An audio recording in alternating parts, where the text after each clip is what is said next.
Continuing Cato the Younger, from Plutarch's Lives, translated by John Dryden, revised by Arthur Hugh Clough. After he was returned to Rome,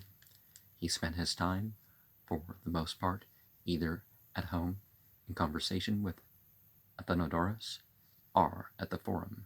in the service of his friends, though it was now the time that he should become quaestor. He would not stand for the place till he had studied the laws relating to it, and by inquiry from persons of experience had attained a distinct understanding of the duty and authority belonging to it. With this knowledge, as soon as he came into the office, he made a great reformation among the clerks and under officers of the treasury, people who had long practice and familiarity in all the public records and the laws, and when new magistrates came in year by year, so ignorant and unskilful as to be in absolute need of others, to teach them what to do, did not submit and give way, but kept the power in their own hands, and were in effect the treasurers themselves, till Cato, applying himself roundly to the work, showed that he possessed not only the title and honor of a quaestor, but the knowledge and understanding and full authority of his office, so that he used the clerks and under officers like servants as they were, exposing their corrupt practices and instructing their ignorance, being bold, impudent fellows. They flattered the other quaestors, his colleagues, and by their means endeavored to maintain an opposition against him, but he convicted the chiefest of them of a breach of trust in the charge of an inheritance, and turned him out of his place. A second he brought to trial for dishonesty, who was defended by Lutatius Catullus, at that time a censor, a man very considerable for his office, yet yet more for his character, as he was eminent above all the Romans of that age for his reputed wisdom and integrity. He was also intimate with Cato, and much commended his way of living. So perceiving he could not bring off his client, if he stood a fair trial, he openly began to beg him off. Cato objected to his doing this, and when he continued still to be importunate, it would be shameful, Catullus, he said, that the censor, the judge of all our lives, should incur the dishonor of removal by our officers. At this expression, Catullus looked as if he would have made some answer, but he said nothing, and either through anger or shame went away silent and out of countenance. Nevertheless, the man was not found guilty, for the voices that acquitted him were but one in number, less than those that condemned him. Shouldn't be that close of it shouldn't be such a popular vote thing, but and Marcus Lollius, one of Cato's colleagues, who was absent by reason of sickness, was sent for by Catullus and entreated to come and save the man. So Lollius was brought into court in a chair, and gave his voice also for acquitting him. Yet Cato never made use of that clerk, and never paid him his salary, nor would he make any account of the vote given by Lollius. Having thus humbled the clerks and brought them to be at command, he made use of the books and registers as he sought fit, and in a little while gained the treasury a higher name than the Senate House itself, and all men said Cato had made the office of a quaestor equal to the dignity of a consul. When he found many indebted to the state upon old accounts, and the state also in debt to many private persons, he took care that the public might no longer either do or suffer wrong. He strictly and punctually exacted what was due to the treasury, and as freely and speedily paid all those to whom it was indebted, so that the people were filled with sentiments of awe and respect on seeing those made to pay, who thought to have escaped with their plunder, and others receiving all their due, who despaired of getting anything. And whereas usually those who brought false bills and pretended orders to the Senate could through favor get them accepted, Cato would never be so imposed upon. And in the case of one particular order, on the question arising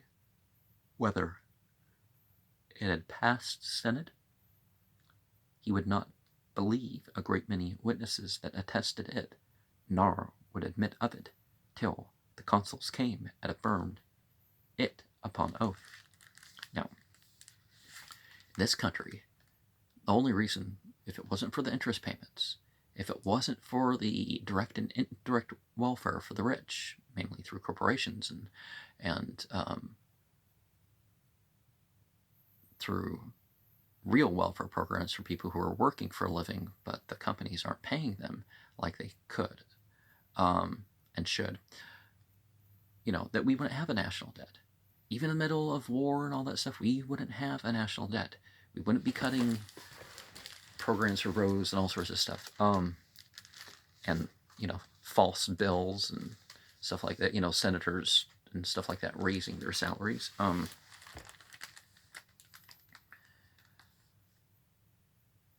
mean, you don't even have to address that, but,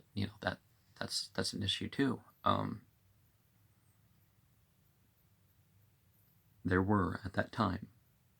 a great many whom Sulla had made use of as his agents in the proscription, and to whom he had, for their service in putting men to death, given 12,000 drachmas apiece. These men everybody hated as wicked and polluted wretches, but nobody durst be revenged upon them. Cato called every one to account as wrongfully possessed of the public money, and exacted it of them, and at the same time sharply reproved them for their unlawful and impious actions. After these proceedings, that were presently accused of murder, and being already in a manner prejudged as guilty, they were easily found so, and accordingly suffered, at which the whole people rejoiced, and thought themselves now to see the old tyranny finally abolished, and Sulla himself, so to say, brought to punishment. Cato's assiduity also, and indefatigable diligence, won very much upon the people. He always came first of any of his colleagues to the treasury, and went away the last. He never missed any assembly of the people, or sitting of the Senate, being always anxious and on the watch for those who lightly, or as a matter of interest, passed votes in favor of this or that person, from remitting debts or granting away customs that were owing to the state, and at length, having kept the exchequer pure and clear from any base informers, and having filled it with treasure, he made it appear that the state might be rich without oppressing the people. At first, he excited feelings of dislike and irritation in some of his colleagues, but after a while they were well contented with him, since he was perfectly willing that they should cast all the odium on him when they declined to gratify their friends with the public money, or to give dishonest judgments in passing their accounts, and when hard pressed by suitors, they could readily answer it was impossible to do anything unless Cato would consent. On the last day of his office, he was honorably attended to his house by almost all the people, but on the way he was informed that several powerful friends were in the treasury, with Marcellus using all their interest with him to pass a certain debt to the public revenue, as if it had been a gift. Marcellus had been one of Cato's friends from his childhood, and so long as Cato was with him, was one of the best of his colleagues in this office, but when alone was unable to resist the importunity of suitors, and prone to do anybody a kindness, so immediately turned back, and finding that Marcellus had yielded to pass the thing, he took the book, and while Marcellus silently stood by and looked on, struck it out. And this done, he brought Marcellus out of the treasury, and took him home with him, who for all this neither then nor ever after complained of him, but always continued his friendship and familiarity with him. Cato, after he had laid down his office, yet did not cease to keep a watch upon the treasury. He had his servants, who continually wrote out the details of the expenditure, and he himself kept always by him certain books which contained the accounts of the revenue from Sulla's time to his own quaestorship, which he had bought for 5 talents. He was always first at the Senate, and went out last, and often, while the others were slowly collecting, he would sit and read by himself, holding his gown before his book. He was never once out of town when the Senate was to meet, and when afterwards Pompey and his party, finding that he could never be either persuaded or compelled to favor their unjust designs, endeavored to keep him from the Senate by engaging him in business for his friends, to plead their causes or arbitrate in their differences, or the like. He quickly discovered the trick, and to defeat it, fairly told all his acquaintance that he would never meddle in any private business when the Senate was assembled, since it was not in the hope of gaining honor or riches, nor out of mere impulse, or by chance, that he engaged himself in politics, but he undertook the service of the state as the proper business of an honest man, and therefore he thought himself obliged to be as constant to his public duty as the bee to the honeycomb. To this end he took care to have his friends and correspondences everywhere to send him reports of the edicts, decrees, judgments, and all the important proceedings that passed in any of the provinces. Once when Claudius, the seditious orator, to promote his violent and revolutionary projects, traduced to the people some of the priests and priestesses, among whom Fabia, sister to Cicero's wife, Tarentia, ran great danger, Cato having boldly interfered, and having made Claudius appear so infamous that he was forced to leave the town, was addressed, when it was over, by Cicero, who came to thank him for what he had done. "You must thank the Commonwealth," said he, "for whose sake alone he professed to do everything." Thus he gained a great and wonderful reputation, so that an advocate in a cause where there was only one witness against him told the judges they ought not to rely upon a single witness, though it were Cato himself, and it was a sort of proverb with many people. If any very unlikely and incredible thing were asserted to say, they would not believe it, though Cato himself should affirm it. One day, a debauched and sumptuous liver,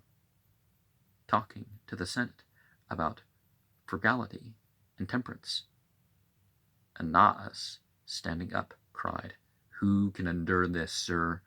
to have you feast like Crassus, build like Lucullus, and talk like Cato?" So likewise those who were vicious and dissolute in their manners, yet affected to be grave and severe in their language, were in derision called catus. At first, when his friends would have persuaded him to stand to be a tribune of the people, he thought it undesirable, for that the power of so great an office ought to be reserved as the strongest medicines for occasions of the last necessity, but afterwards in a vacation time, as he was going, accompanied with his books and philosophers, to Lucania, where he had lands with a pleasant residence. They met by the way a great many horses, carriages, and attendants, of whom they understood that Metellus Nepos was going to Rome to stand to be tribune of the people. Hereupon Cato stopped, and after a little pause, gave orders to return back immediately, at which the company, seeming to wonder, "Do you know," said he, "how dangerous of itself the madness of Metellus is? And now that he comes, armed with support upon pay, he will fall like lightning on the state, and bring it to utter disorder. Therefore, this is no time for idleness and diversion, but we must go and prevent this man in his designs, or bravely die in defense of our liberty." Nevertheless, by the persuasion of his friends, he went first to his country house, where he stayed but a very little time, and then returned to town. He arrived in the evening, and went straight the next morning to the Forum, where he began to solicit for the tribuneship. In opposition to Metellus, the power of this office consists rather in controlling than performing any business, for though all the rest, except any one tribune, should be agreed, yet his denial or intercession could have put a stop to the whole matter. Cato at first had not many that appeared for him, but as soon as his design was known, all the good and distinguished persons of the city quickly came forward to encourage and support him, looking upon him not as one that desired a favor of them, but one that proposed to do a great favor to his country and all honest men, who had many times refused the same office when he might have had it without trouble, but how sought it with danger, that he might defend their liberty and their government. It is reported that so great a number flocked about him that he was like to be stifled amidst the press, and could scarce get through the crowd. He was declared tribune with several others, among whom was Metellus. When Cato was chosen into this office, observing that the election of the consuls was become a matter of purchase, he sharply rebuked the people for this corruption, and in the conclusion of his speech protested that he would bring to trial whomever he should find giving money, making an exception only in the case of Silanus, on account of their near connection, he having married Servilia, Cato's sister. He therefore did not prosecute him, but accused Lucius Murena, who had been chosen consul by corrupt means with Silanus. There was a law that the party accused might appoint a person to keep watch upon his accuser, that he might know fairly what means he took in preparing the accusation. He that was set upon Cato by Murena at first followed and observed him strictly, yet never found him dealing any way unfairly or insidiously. He always generously and candidly going on in the just and open methods of proceeding, and he so admired Cato's great spirit, and so entirely trusted to his integrity, that, meeting him at the Forum, or going to his house, he would ask him if he designed to do anything that day in order to the accusation, and if Cato said no, he went away, relying on his word. When the cause was pleaded, Caro, who was then consul and defended Murena, took occasion to be extremely witty and jocose in reference to Cato, upon the Stoic philosophers and their paradoxes, as they call them, and so excited great laughter among the judges, upon which Cato, smiling, said to the standers by, "What a pleasant consul we have, my friends." Murena was acquitted, and afterwards showed himself a man of no ill feeling or want of sense, for when he was consul, he always took Cato's advice in the most weighty affairs, and during all the time of his office paid him much honor and respect, of which not only Murena's prudence, but also Cato's own behavior, was the cause. For though he were terrible and severe as to matters of justice in the Senate, at the bar, yet after the thing was over, his manner to all men was perfectly friendly and humane. Before he entered on the office of tribune, he assisted Cicero, at that time consul, in many contests that concerned his office, but most especially in his great and noble acts at the time of Catiline's conspiracy, which owed their last successful issue to Cato. Catiline had plotted a dreadful and entire subversion of the Roman state by sedition and open war, but being convicted by Cicero, was forced to fly the city. Yet Lentulus and Cethegus remained, with several others, to carry on the same plot, and blaming Catiline as one that wanted courage and had been timid and petty in his designs, they themselves resolved to set the whole town on fire and utterly to overthrow the empire, rousing whole nations to revolt and exercising foreign wars. But the design was discovered by Cicero, as we have written in his life, and the matter brought before the Senate. Silanus, who spoke first, delivered his opinion that the conspirators ought to suffer the last of punishments, and was therein followed by all who spoke after him, till it came to Caesar. Instead of Z and those C's or K sounds, right? Who, being an excellent speaker, and looking upon all changes and commotions in the Senate, commotions in the state as materials useful for his own purposes, desired rather to increase than to extinguish them, and standing up, he made a very merciful and persuasive speech, that they ought not to suffer death without fair trial according to the law, and moved that they might be kept in prison. Thus was the house almost wholly turned by Caesar, apprehending also the anger of the people, insomuch that even Silanus retracted, and said he did not mean to postpone death, but imprisonment, for that was the utmost a Roman could suffer.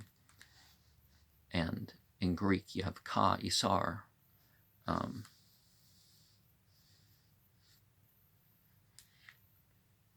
because it's spelled with that I instead of the E. Upon this they were all inclined to the milder and more merciful opinion, when Cato, standing up, began at once,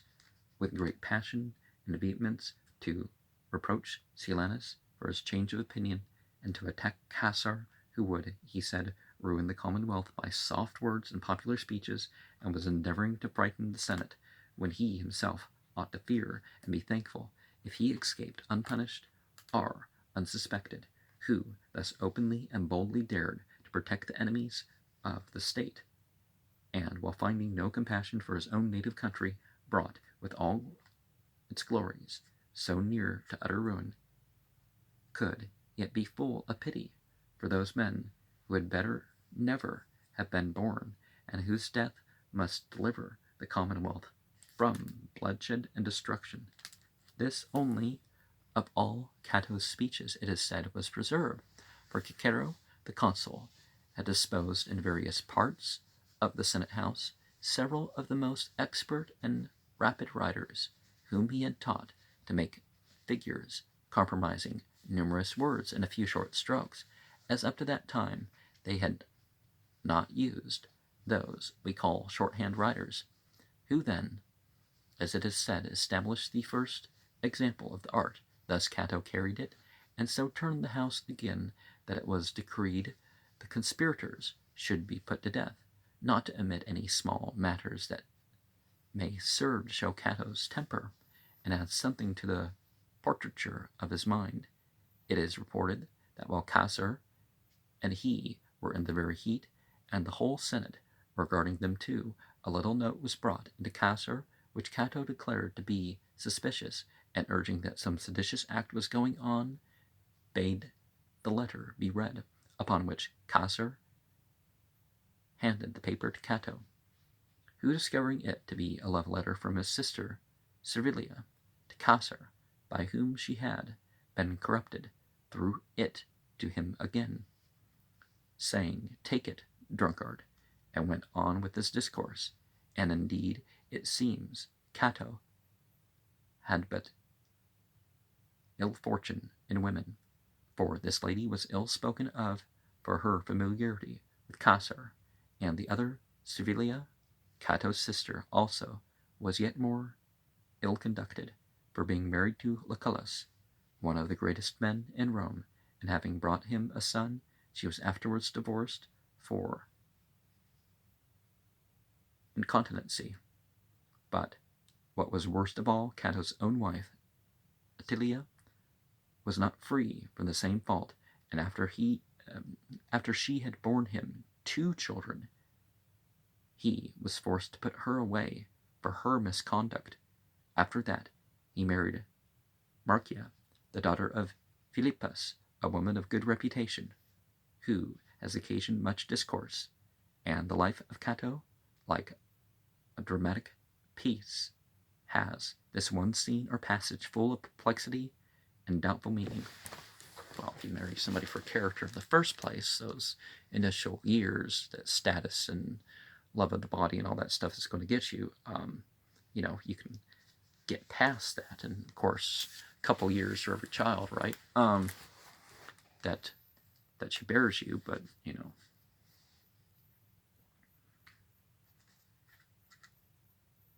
because seriously, there's a chemical thing for those other 3 things, and if you're not in love with the person, it just or if you are in love and you just there's sort of person you just can't be around anymore.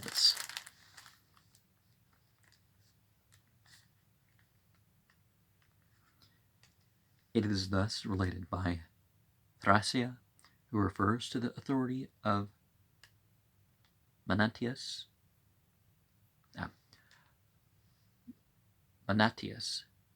Cato's friend and constant companion. Among many that loved and admired Cato, some were more remarkable and conspicuous than others. Of these was Quintus Hortensius, a man of high repute and a prude virtue, who desired not only to live in friendship and familiarity with Cato, but also to unite his whole house and family with him by some sort or other of alliance and marriage. Therefore he set himself to persuade Cato that his daughter Porcia, who was already married to Bibulus and had borne him 2 children, might nevertheless be given to him as a fair plot of land to bear fruit also for him. For, said he, though this, in the opinion of men, may seem strange, yet in nature it is honest and profitable for the public, that a woman in the prime of her youth should not lie useless and lose the fruit of her womb, nor on the other side should burden and impoverish one man by bringing him too many children. Also, by this communication of families among worthy men, virtue would increase and be diffused through their posterity, and the commonwealth would be united and cemented by their alliance. Yet if Bibulus would not part with his wife altogether, he would restore her as soon as she had brought him a child, whereby he might be united to both their families. Cato answered that he loved Hortensius very well and very much approved of uniting their houses, but he thought it strange to speak of marrying his daughter when she was already given to another. See, that's the thing. Now, if it's divorce and, one's been married before, it doesn't matter. If that's what you're saying, okay, well, of course, everything matters, but you know what I mean. That it's good for even the divorce to get married again and have more kids if that's what they're going to do. But this idea of getting divorced, so a woman gives birth to different fathers' children. Yeah, that is a strange thing, and it's actually wouldn't cement anything. But then Hortensius, turning the discourse, did not hesitate to speak openly, and asked for Cato's own wife, for she was young and fruitful, and he had already children enough. Neither can it be thought that Hortensius did this, as imagined Cato did not care for Marcia, for it is said she was then with child. Cato, perceiving his earnest desire, did not deny his request, but said that Philippus, the father of Marcia, ought also to be consulted. Philippus, therefore, being sent for, came, and finding they were well agreed, gave his daughter Marcia to Hortensius in the presence of Cato, who himself also assisted in the marriage. This was done at a later time, but since I was speaking of women, I thought it well to mention it now. Well, I guess it is a more honorable form of wife swapping, but yeah, no.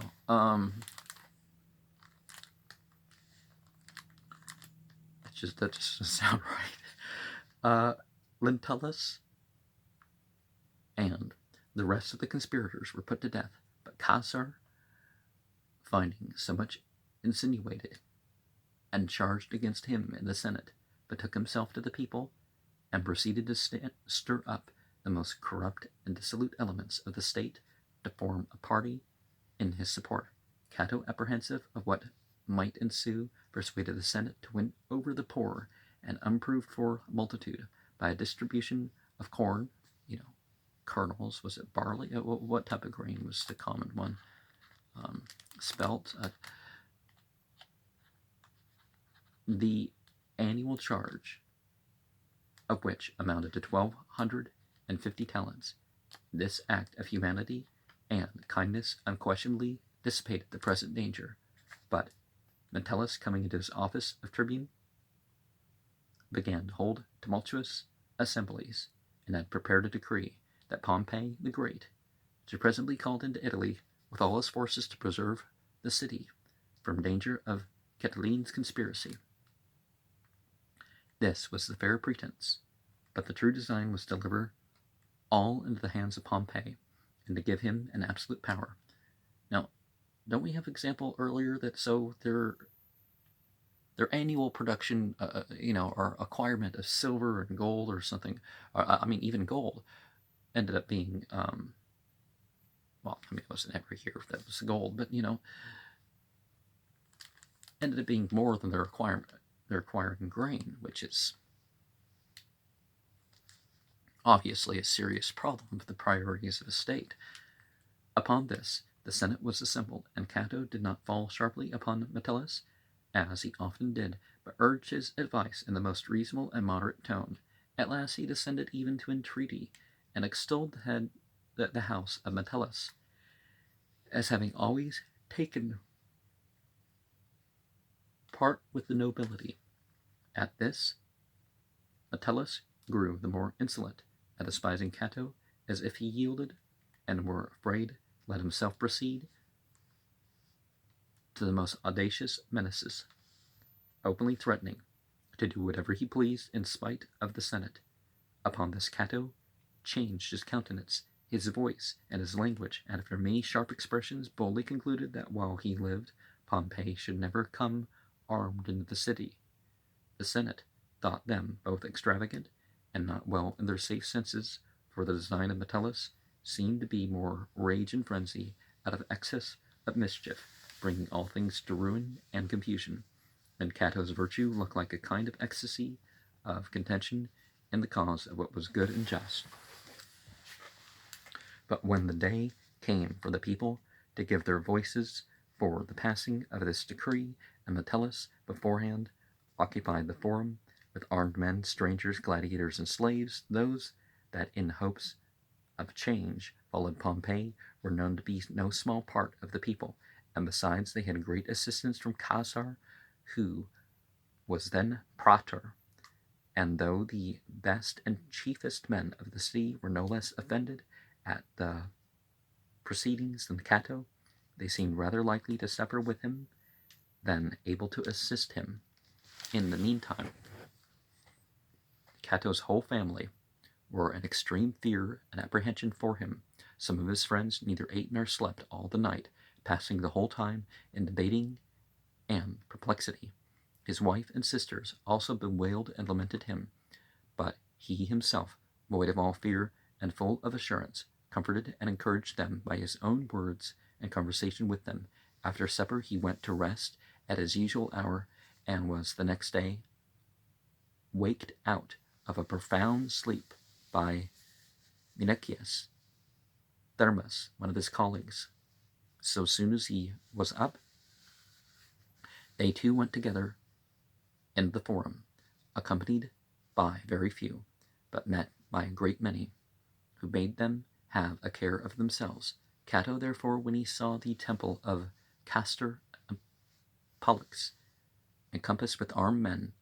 and the steps guarded by gladiators, and at the top Metellus and Castor